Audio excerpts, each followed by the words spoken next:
রাস্তার এরিয়া, এই মাথা থেকে ওই মাথা মনে হয় এক কাতারে দাঁড়াবে মনে হয় 500 মানুষ। এরপরেও কোনো ধরনের কোনো কারুকার্য, বাসর ঘরের মতো সাজানো, ঈদগাহ মাঠের মেম্বারটা বিশাল বড় মাপের ব্যানার দিয়ে 3-4 তলা গম্বুজ করে এ ধরনের কোনো কারুকার্য রহস্য নেই। ঠিক তার পাশে রয়েছে কবরস্থান।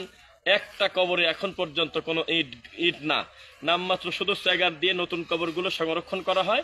কয়েকদিন পরে আবার ওগুলো সরায় দেওয়া হয়, আর একটা কবর যখন হয় তখন। এর নাম হলো কোরআন এবং সহিহ হাদিস অনুসরণ করা। কিন্তু ঈদুল আজহা, ঈদুল ফিতর অবশ্যই মুসলিমদের জন্য ঘোষিত খুশির দিন। আল্লাহ কর্তৃক আমরা এই অনুমতি পেয়েছি, আমাদের জন্য 2টা খুশির দিন, একটা ঈদুল ফিতর, একটা ঈদুল আজহা। কিন্তু দুর্ভাগ্যজনক বশত বিভিন্ন ধরনের টিকটক বাতি, বিভিন্ন ধরনের ঝাড়বাতি মসজিদের থেকে তারপরে স্থায়ীভাবে তার এই কি বলে সিংহাসনের মতো সাজিয়ে তারপরে তার উপরে প্রায় 2-3 তলা গম্বুজের মতো থাকে, বিভিন্ন ধরনের কারুকার্য থাকে, কাতারের পরিবেশ আরো কাটা, বিভিন্ন ধরনের নকশা থাকে। আলহামদুলিল্লাহ প্লেন একদম সুন্দর, যাকে বলে সাবলীল একটা বিশাল ঈদগার মাঠ, পুরোটা ঘুরে দেখান। তো এই হলো অবস্থা। আর ঠিক তার পাশেই বিশাল বড় কবরস্থান, একটা কবর কোনো পাকা করা নাই। আলহামদুলিল্লাহ, এটাকেই বলে আল্লাহ রাসূল সাল্লাল্লাহু আলাইহি ওয়াসাল্লামের আদর্শ।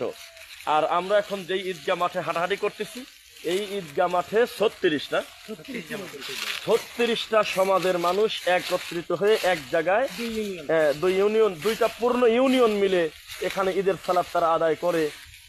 পঞ্চগড় থেকে আপনাদেরকে আমরা দেখাচ্ছি। তবে মনে রাখবেন, আল্লাহ রাসূল সাল্লাল্লাহু আলাইহি ওয়াসাল্লামের সুন্নাহর ভিতরেই রয়েছে আমাদের জন্য আদর্শ, লাকাদ কানা লাকুম ফি রাসূলিল্লাহি উসওয়াতুন হাসানা। কিন্তু আমরা আজকে ইসলামের নামে কি পরিমাণ রং তামাশা করি। এক একটা কবরের দিকে তাকালে বোঝা যায় না এটা মসজিদ না কবর, এক একটা ঈদগার মাঠের দিকে তাকালে বোঝা যায় না যে এটা কি আপনার কমিউনিটি সেন্টার নাকি। তো সেই ক্ষেত্রে আল্লাহ সুবহানাহু ওয়া তাআলার অশেষ অনুগ্রহ, এখানে সুন্দর পরিবেশে ঈদগাহ মাঠটা করা দেখে আমাদের খুব ভালো লাগলো, আমরা আপনাদেরকে দেখালাম। 2 নম্বর কথা, কবরস্থানের বাউন্ডারি আর ঈদগার বাউন্ডারি পূর্ণ ভিন্ন, একদম আলাদা আলাদা, পুরো সাইড ভিন্ন করে দেওয়া। কবরস্থানের জন্য আলাদা, আবার ঈদগাহ মাঠের জন্য ভিন্ন করা আছে। আল্লাহ আমাদের সফরকে নিরাপদ করুন, আল্লাহ সুবহানাহু ওয়া তাআলা আমাদের দিনের জন্য কবুল করুন। এখানে আরেকটি কথা, যারা আমাদের প্রতি অপবাদ দেয় যে আমরা ইংরেজদের সময় বা কয়েকদিন আগে আহলে হাদিস রাষ্ট্রে, নাউজুবিল্লাহি মিন যালিক, এদেশে 2 দিন 1 দিন নয় 1450 বছর ধরে নবী সাল্লাল্লাহু আলাইহি ওয়াসাল্লামের আদর্শ চলতেছে। একদল মানুষ, লা তাযালু তাইফাতুম মিন উম্মতি যাহিরিন আলাল হক, একদল সর্বদা কল্যাণের উপর, একদল সর্বদা হকের উপর থাকবে। এই দলটাকেই আসহাবুল হাদিস বলেছেন সাহাবায়ে কেরাম, আহলুল হাদিস ইমামরা যুগে যুগে বলে গিয়েছেন।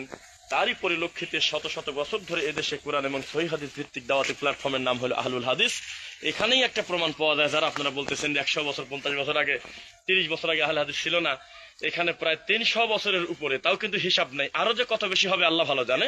তা মোটামুটি হিসাবে ধরলে 300 বছর শুধু ঈদের সালাত আহলুল হাদিস মানুষরা এখানে আদায় করে। আল্লাহ তুমি আমাদের সফরকে কবুল করো দিনের জন্য, আমাদের ভাইদেরকেও তুমি দিনের জন্য কবুল করো, আমাদের একে অন্যের নেক আমল কবুল করো, আমাদের ভুলগুলো ক্ষমা করো, আমাদের সকলকে বিদআত মুক্ত সুন্নাতি আমল এবং শিরক মুক্ত তাওহীদি ঈমান নিয়ে কবরে যাওয়ার তৌফিক দাও। আল্লাহুম্মা আমিন। আসসালামু আলাইকুম ওয়া রাহমাতুল্লাহ।